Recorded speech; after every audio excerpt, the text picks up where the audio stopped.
Hospital में रोज सुनते हैं, सुल्बैक्टम लगाओ या टाज़ोबैक्टम दे दो।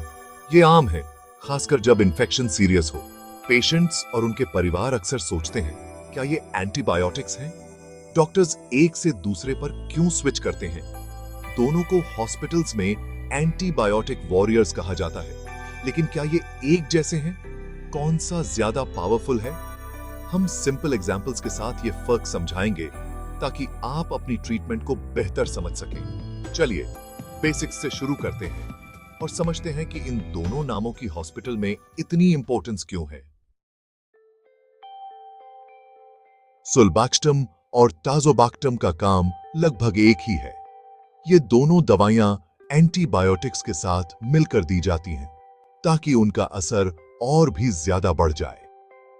जब डॉक्टर किसी गंभीर इन्फेक्शन का इलाज करते हैं तो अक्सर इन दोनों में से किसी एक को चुनते हैं ताकि इलाज ज्यादा असरदार हो सके। ये एंटीबायोटिक्स को बेहतर काम करने में मदद करते हैं। अकेले एंटीबायोटिक कई बार बैक्टीरिया को पूरी तरह खत्म नहीं कर पाता, लेकिन सुल्बैक्टम या टाज़ोबैक्टम के साथ मिलकर उसकी ताकत दोगुनी हो जाती है।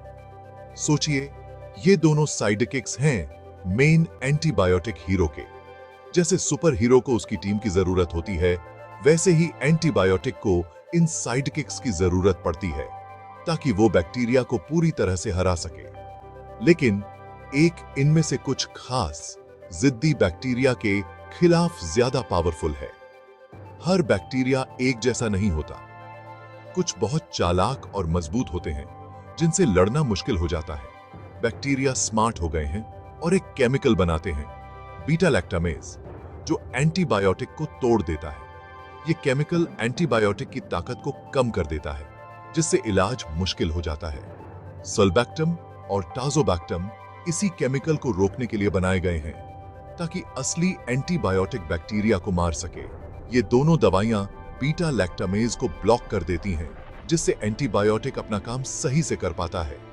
टाज़ोबैक्टम ज्यादा तरह के केमिकल्स को रोक सकता है, खासकर उन बैक्टीरिया के जो बहुत डेंजरस हैं। इसका मतलब है कि टाज़ोबैक्टम का कवरेज ज्यादा ब्रॉड है और ये उन बैक्टीरिया पर भी असर करता है जो आमतौर पर इलाज से बच जाते हैं। सुल्बैक्टम आम बैक्टीरिया के लिए काम करता है, लेकिन कुछ सिचुएशंस में उतना ब्रॉड नहीं होता। ये उन इन्फेक्शंस में ज्यादा असरदार है जो ज्यादा कॉमन बैक्टीरिया से होते हैं। इसी वजह से टाज़ोबैक्टम टफ बैक्टीरिया के केसेस में यूज होता है। जब मरीज को गंभीर या रेसिस्टेंट इन्फेक्शन होता है तो डॉक्टर टाज़ोबैक्टम को चुनते हैं ताकि इलाज में कोई कमी न रहे और मरीज जल्दी ठीक हो सके। सुल्बैक्टम और टाज़ोबैक्टम खुद एंटीबायोटिक्स नहीं है, ये बीटा लैक्टामेज इनहिबिटर्स हैं।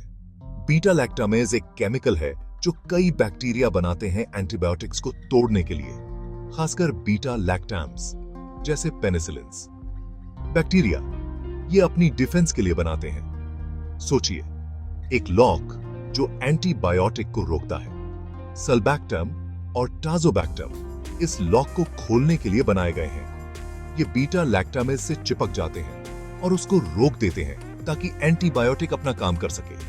दोनों दवाइयां एंटीबायोटिक्स को उन बैक्टीरिया से लड़ने में मदद करती हैं जो अपने बीटा लैक्टामेज शील्ड के पीछे छुपे होते हैं। सोचिए, आपका शरीर एक शहर है जिसमें हर गली, हर नुक्कड़ पर सुरक्षा की जरूरत है। इस शहर में एंटीबायोटिक्स पुलिस की तरह हैं जो आपकी रक्षा करते हैं, और बैक्टीरिया चोर हैं जो चोरी छुपे घुसपैठ करने की कोशिश करते हैं।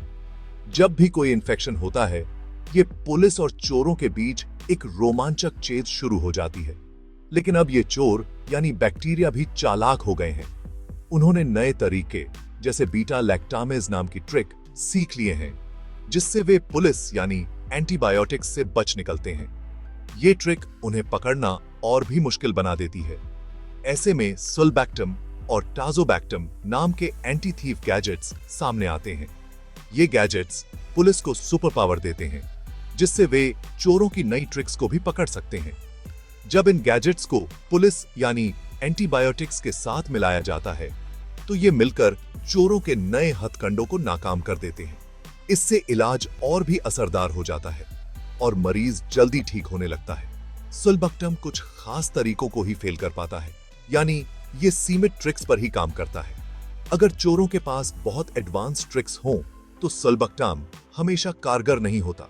वहीं टाज़ोबक्टम और भी एडवांस्ड गैजेट है जो ज्यादा खतरनाक और स्मार्ट चोरों की ट्रिक्स को भी संभाल सकता है। इसलिए यह ज्यादा गंभीर इन्फेक्शन में ज्यादा असरदार साबित होता है। जब इन्फेक्शन बहुत खतरनाक या जिद्दी हो तो डॉक्टर्स अक्सर टाज़ोबक्टम को प्रेफर करते हैं ताकि मरीज को जल्दी और बेहतर राहत मिल सके। ये सिंपल पुलिस चोर वाली कहानी आपको हमेशा याद दिलाएगी कि सुलबक्टम और टाज़ोबक्टम कैसे एंटीबायोटिक्स को जीत दिलाने में मदद करते हैं और आपके शरीर के शहर को सुरक्षित रखते हैं। टाज़ोबक्टम को आमतौर पर सुलबक्टम से ज्यादा पावरफुल और असरदार माना जाता है, खासकर जब बात आती है बीटा लैक्टामेज एंजाइम्स को रोकने की। ये दवा कई अलग अलग तरह के बीटा लैक्टामेज को इनएक्टिवेट कर सकती है, जिससे ज्यादा बैक्टीरिया पर असर डालती है। टाज़ोबक्टम का कवरेज सुलबक्टम से ज्यादा वाइड है, यानी ये ज्यादा तरह के बैक्टीरिया को कवर करता है, खासकर वो बैक्टीरिया जो बीटा लैक्टामेज बनाकर आम एंटीबायोटिक्स को बेअसर कर देते हैं। उन पर भी टाज़ोबक्टम असरदार है। कुछ ऐसे बैक्टीरिया होते हैं जिनको सुलबक्टम रोक नहीं पाता, लेकिन टाज़ोबक्टम उन पर भी काम कर सकता है। इसलिए जब बैक्टीरिया की रेजिस्टेंस ज्यादा हो तो टाज़ोबक्टम को प्रेफर किया जाता है। सुलबक्टम की एक खासियत यह है कि ये खुद भी कुछ बैक्टीरिया जैसे एसिनेटोबैक्टर को डायरेक्टली मार सकता है। टाज़ोबक्टम के पास ये डायरेक्ट एंटीबैक्टीरियल पावर नहीं होती, इसलिए एसिनेटोबैक्टर के केस में सुलबक्टम को ज्यादा फायदेमंद माना जाता है। सुलबक्टम को अक्सर एम्पिसिलिन या सीफोपेराजोन जैसे एंटीबायोटिक्स के साथ मिलाकर दिया जाता है, जिससे इन दवाओं की इफेक्टिवनेस बढ़ जाती है और ज्यादा बैक्टीरिया कवर हो जाते हैं। वहीं टाज़ोबक्टम सबसे ज्यादा पाइपरसिलिन के साथ यूज होता है, जिसे हम पिपटाज भी कहते हैं। ये कॉम्बिनेशन हॉस्पिटल्स में बहुत पॉपुलर है, खासकर सीरियस इन्फेक्शंस के लिए। दोनों दवाएं सीवियर इन्फेक्शंस में यूज ही होती हैं, जैसे आईसीयू में या जब पेशेंट की हालत क्रिटिकल हो। लेकिन कौन सी दवा चुननी है, ये कई फैक्टर्स पर डिपेंड करता है। अगर इन्फेक्शन बहुत टफ हो या डॉक्टर को शक हो कि बैक्टीरिया बहुत रेजिस्टेंट है, तो अक्सर पिपटाज को प्रेफर किया जाता है, क्योंकि इसका कवरेज और पावर दोनों ज्यादा होते हैं।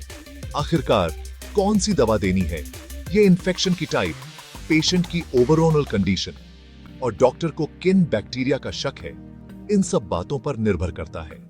सही चुनाव से ही इलाज सबसे असरदार बनता है। सुलबक्टम और टाज़ोबक्टम का सही चुनाव फास्ट रिकवरी और ट्रीटमेंट फेलियर के बीच का फर्क ला सकता है। अगर डॉक्टर्स सुलबक्टम यूज कर लेते हैं जहां टाज़ोबक्टम की जरूरत है, तो इन्फेक्शन ठीक नहीं होता। कभी डॉक्टर्स बेसिक कॉम्बिनेशन से शुरू करते हैं, लेकिन अगर पेशेंट ठीक नहीं होता, वो स्ट्रॉन्ग कॉम्बिनेशन पर शिफ्ट करते हैं। ये लापरवाही नहीं, स्मार्ट डिसीजन मेकिंग है, खासकर सेप्सिस या हॉस्पिटल एक्वायर्ड निमोनिया जैसे केसेस में। सुलबक्टम से टाज़ोबक्टम पर स्विच करना मतलब डॉक्टर्स आपके लिए और ज्यादा मेहनत कर रहे हैं। ये पावरफुल दवाइयां सिर्फ डॉक्टर की सलाह पर ही लेनी चाहिए। गलत इस्तेमाल से बैक्टीरिया और ज्यादा रेजिस्टेंट हो सकते हैं। इसको एंटीबायोटिक रेजिस्टेंस कहते हैं। हर इन्फेक्शन, पेशेंट और बैक्टीरिया अलग होता है, इसलिए डॉक्टर्स रिपोर्ट्स देखकर बेस्ट कॉम्बिनेशन चूज करते हैं। हमेशा अपने डॉक्टर पर भरोसा रखें और अगर कोई सवाल हो तो पूछें। सारी दवाइयां समय पर लें, डोज स्किप न करें और साइड इफेक्ट हो तो डॉक्टर को तुरंत इन्फॉर्म करें। क्यूरियस रहिए, इन्फॉर्म्ड रहिए। अगर आप किसी हॉस्पिटल की दवाई या मेडिकल टॉपिक के बारे में और जानना चाहते हैं तो हमें जरूर लिखें।